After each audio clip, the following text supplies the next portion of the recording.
Yeah, you alluded to it a little bit earlier about failure recovery methods. Let's dive Mm, into that a little bit. Failure recovery methods, kind of like setting a base, as we talked about earlier, for pushing away those negative thoughts. sure. Yeah. So I think that's it's important to talk about failure with athletes Yeah, because so many times people love a hitting lesson. They love practice because there's so much less failure, hmm right? And even it's a what we controlled have to, environment. Yeah, yeah, it's, and if you do fail, no big deal. No one's watching. You didn't get out. Like you don't have to wait till your next at bat.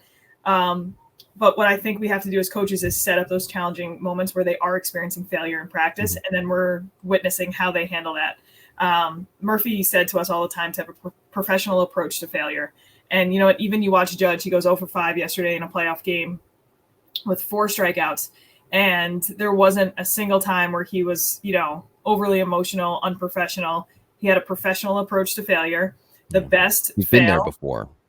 Right. It sucks. It Yeah, doesn't feel good. But you realize, like, okay, this is, you spiral into that one failure. It's going to impact your next one. So, a couple of resets. So you could have a failure within an at bat, right? So you could watch a pitch go right down the middle. You could swing at a horrible pitch, and what we have to do is take that step out, and we should have some type of release method. So I had teammates who would pick dirt up, they'd squeeze the dirt and then drop it, and that was like they were releasing that last pitch. I would undo a batting glove, maybe shake my arm, redo the batting glove. So it's something physical that's tying to us mentally to have us get rid of that last pitch, move on to the next one.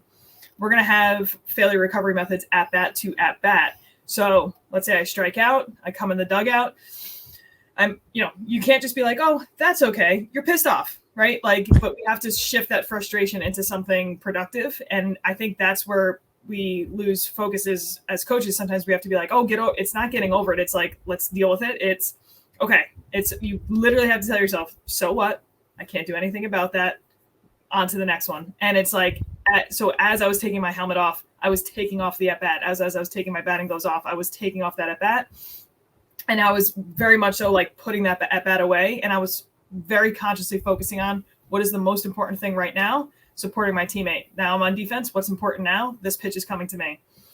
And then the last thing I think that we have to focus on is game to game failure recovery. So Aaron yes. Judge, right? Yeah. 0 for 5, whatever it may be.